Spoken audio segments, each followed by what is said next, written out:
Ташкенттин Мирза Улукбек районундагы бузулган 3 кабаттуу турак жай комплекси Өзбекстандын премьер-министри Абдулла Ариповдун оозеки буйругу менен Ташкенттин Мирза Улукбек районунда жеке ишкердин каражатына курулуп жаткан 3 кабаттуу үй түртүлдү.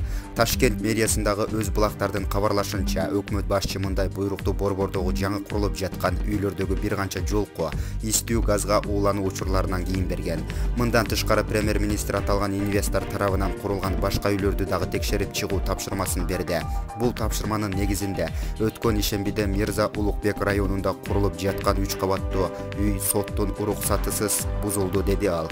Аталган үйдү куруп жаткан жекешкер Мухаммад Бабур Хаджаев анда бардык уруксат берүүчү документтер бар экенин жана курулуш иштерине $620 000 коротконун билдирди.